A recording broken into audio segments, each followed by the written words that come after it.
والصلاة والسلام على سيد العرب والعجم وعلى آله وصحبه ينافع القلوب والحكم. أشهد أن لا إله إلا الله وحده لا شريك له، وأشهد أن سيدنا محمدا عبده ورسوله لا نبي بعده. اللهم صل وسلم وبارك على سيدنا محمد وعلى آله وصحبه أجمعين. Pertama-tama, mari sama-sama kita panjatkan puji beserta syukur kepada Allah Subhanahu wa Ta'ala pada hari ini, pagi menjelang siang, pada hari yang sangat berbahagia ini, masih diberikan kita taufik dan hidayah, masih diberikan kita kesehatan, sehingga pada hari ini mampu mengikuti upacara wisuda, pada hari yang sangat dimuliakan oleh Allah Subhanahu wa Ta'ala ini. Berikutnya salawat dan salam sama-sama berkat kepada Nabi besar Muhammad sallallahu alaihi wasallam yang menjadi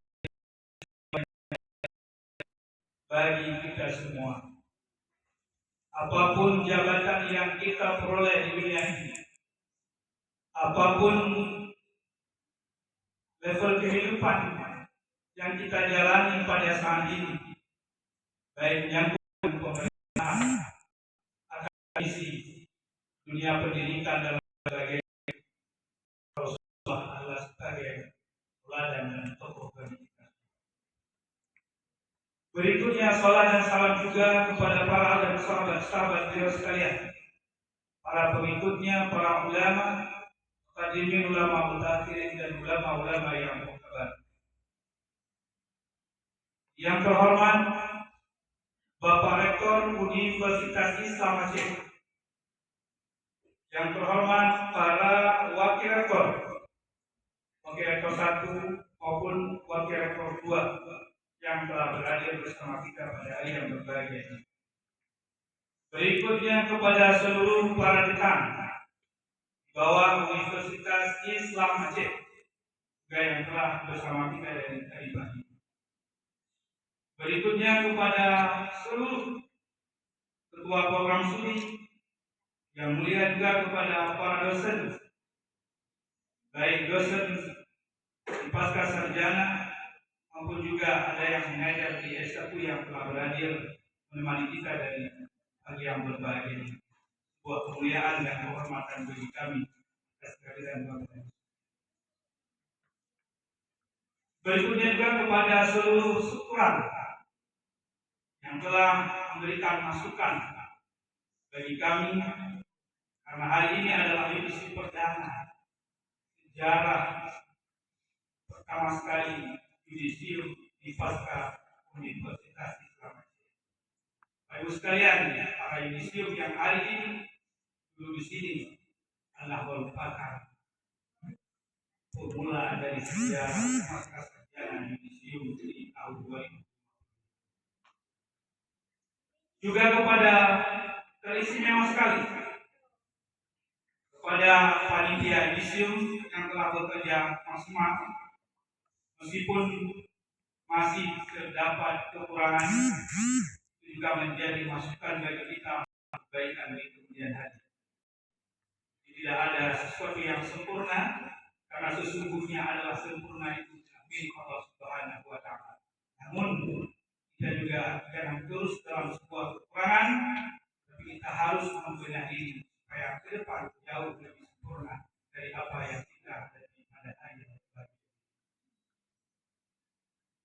Kemudian kepada seluruh yudisium, para peserta yudisium yang telah berhadir di hari yang sangat bergembira ini, hari yang sangat bahagia, yang dari bukan tadi pagi, mungkin sudah beberapa minggu atau bahkan bertahun-tahun kita sudah mempersiapkan diri untuk berakhir ataupun untuk kita selesaikan ataupun untuk kita berada di tempat ini dalam rangka yudisium, dan insya Allah kita akan diwisudakan di bulan yang akan datang.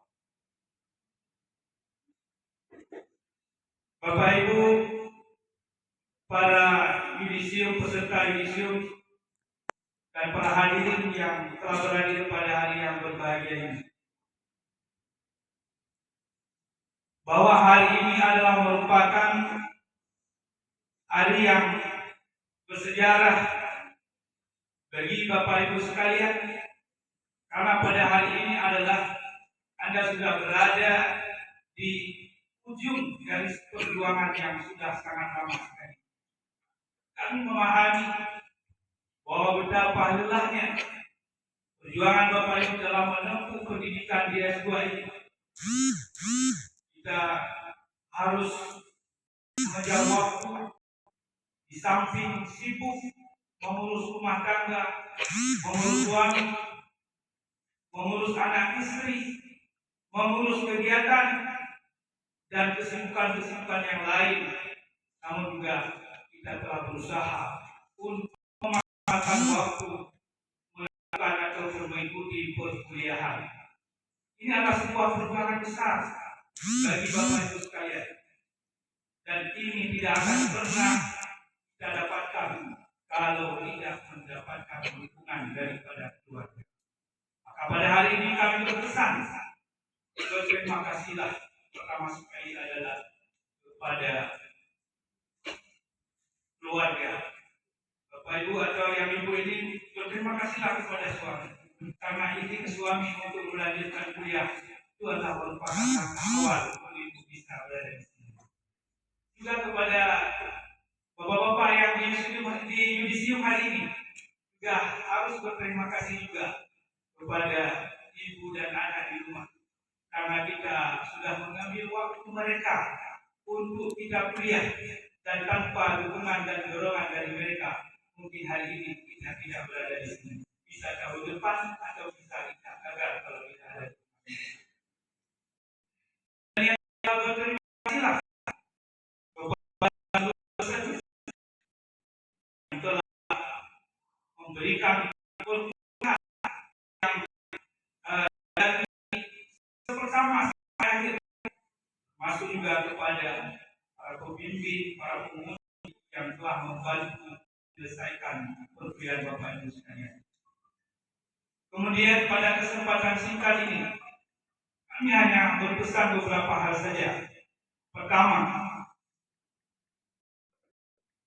kedalaman ilmu bukan diukur dari banyaknya teori yang dihafal, tapi dari bagaimana mengikuti dan untuk memecahkan masalah yang ada. Bapak Ibu sekalian, sebagai magister pendidikan agama Islam, bisa menjadi kehadiran Bapak Ibu harus bisa dan harus menjadi orang yang diterima di sekolah dalam rangka menyebarkan ilmu pengetahuan yang Bapak Ibu peroleh. Hari ini saya melihat ada beberapa pemahaman yang keliru di tengah-tengah pendidikan. Pertama, ketika kita mengajak para guru yang sudah S1, kita mengajak mereka, mari bergabung ke kuliah di S2. Apa jawabannya? Kami cukup S1 karena guru adalah cukup dengan S1. Apalagi kalau kita mengajak para pendidik hari ini untuk bergabung di S3, tentu lebih lagi dia mengatakan kami cukup S1 karena kami guru. Dalam anggapan sebagian masyarakat kita bahwa S1 adalah untuk guru, S2 dan S3 itu adalah pendidikan dalam rangka untuk dosen.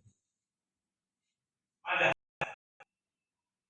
peningkatan sumber daya manusia dengan bertambahnya jenjang pendidikan yang kita peroleh, itu menjadi sebuah tambahan ilmu pengetahuan walaupun kita di sekolah.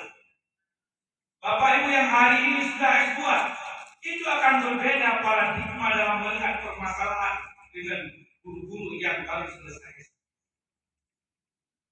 Taubahnya kita naik di atas tangga. Kalau kita berada di tangga yang pertama semuanya, maka jarak yang kita lihat itu adalah sama. Tapi ketika Bapak Ibu ini berada di tangga kedua dan yang ketiga, tentu jangkauan penglihatan Bapak Ibu ini lebih luas dan jauh daripada kawan-kawan yang berada di tangga satu. Maka saya berpesan kepada Bapak Ibu semua, jangan sombong bahwa kita sudah S2, karena banyak juga ilmu yang belum kita pahami. Karena sesungguhnya ilmu Allah Subhanahu wa Ta'ala itu sangat luas sekali. Semakin kita kuliah, semakin kita tahu apa, di mana kebetulan. Dan itu kalau kita sudah tahu kita bodoh, berarti kita. Tapi kalau kita tidak tahu, kalau kita tidak tahu, ini bodoh dari neraka. Udah nggak tahu bodoh. Udah bodoh nggak tahu bodoh. Kita walaupun bodoh sudah tahu mana kelemahan kita dan kita terus memperbaiki. Dan saran saya juga kepada Bapak Ibu yang di museum hari ini, banyak program-program yang didoakan oleh pemerintah untuk bisa lanjut ke S3. Kami tidak merasa tersaing dengan Bapak Ibu, nanti akan muncul dokter, kami dokter, tenang bahwa mahasiswa kami S2 dulu.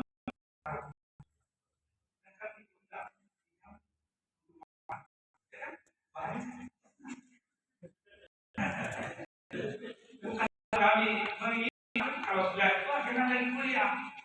Nah, dulu kami profesor dulu enggak silakan. Dan kawan yang bilang kami mau daftar, saya sangat senang. Kenapa Bapak Ibu? Pendidikan kita ini terus harus kita tingkatkan. Harus kita tingkatkan. Apalagi kualitas pendidikan kita di Aceh yang jumlah yang sudah disampaikan di perkuliahan. Berapa jumlah masyarakat? Berapa yang S1? Berapa yang S2? Berapa yang S3? Dan sayangnya mereka mengukur pendidikan masyarakat secara keseluruhan itu dari sarjana dan pasca. Nah ini makanya terus karya dan terus melanjutkan studinya sejak S3. Kami mendoakan. Dan kalau diperlukan, mungkin kalau rekom dari kami tidak, kalau dokter itu harus. Tapi doa dari kami harus yang sempurna dalam rangka meningkatkan kualitas di daerah masing-masing. Yang kedua, kepakaran harus disertai empati. Jadilah pakar yang memahami masyarakat, bukan sekedar mencari solusi. Hari ini kita menyalahkan keadaan. Bagaimana dengan kalangan anak-anak yang hari ini terus begini, sibuk menyalahkan. Saya berharap pada Bapak Ibu sekalian, carilah solusi supaya permasalahan yang kita temukan itu ada dampak dari pengetahuan yang kita peroleh. Jadilah kita sebagai yang memberikan solusi kepada permasalahan yang mereka. Jangan kita menulis masalah-masalahnya. Kemudian yang ketiga, yang terakhir, inovasi dan integritas adalah pasangan yang tak terpisahkan. Sebanyak apapun ide cemerlang akan kehilangan makna tanpa nilai-nilai kejujuran dan tanggung jawab. Kalau Bapak Ibu yang dimuliakan oleh Allah Subhanahu wa Ta'ala, kalau boleh saya sampaikan ya, orang ber-IPK tinggi itu banyak. Orang yang pendidikan tinggi itu banyak. Tapi kita harus muncul sebagai orang yang bertanggung jawab. Satu hal yang telah dipercayakan kepada kita itu harus kita mampu mengerjakannya, apapun risiko harus kita lakukan. Kalau orang lain, tapi ketika berada menjumpai satu masalah tunduk. Nah, ini kan mental yang seperti ini itu harus kita hilangkan. Bapak Ibu barangkali dipercayakan sebagai kepala sekolah, wakil kepala sekolah, ada bahkan di tengah-tengah kita ini juga ada yang dari anggota DPR. Begitu kita melihat permasalahan pendidikan, ada harus bersuara, harus bersuara, dan juga kita juga harus satu hal yang telah dipertanggungjawabkan yang dibebankan kepada kita harus bertanggung jawab supaya ke depan generasi akan datang bisa ambil contoh dari kita. Bahasa kasar ibu, kejujuran itu selalu ada tempat kerjanya. Orang jujur itu selalu dibutuhkan di dunia ini. Tapi orang pintar tidak jujur itu dan bukan. Kenapa saya katakan tidak? Karena orang pembohong sekalipun, orang yang tidak jujur sekalipun, dia akan mempekerjakan orang untuk menjaga hartanya adalah yang mencari orang jujur. Berarti orang yang tidak jujur saja, dia akan mencari orang jujur untuk dipekerjakan untuk menjaga kepercayaan. Maka teruslah berkarya dan jadilah orang yang bertanggung jawab dan juga jujur terhadap diri dan atasan kita. Saudara sekalian, perjalanan kehidupan telah menempa Anda menjadi pribadi yang tangguh, maka jangan ragu-ragu untuk melangkah. Dunia luar menanti kontribusi nyata dari para pemikir yang tidak hanya cerdas, tapi juga memiliki hati yang luhur. Demikian yang dapat kami sampaikan. Wabillahi taufiq wal hidayah. Wassalamualaikum warahmatullahi wabarakatuh.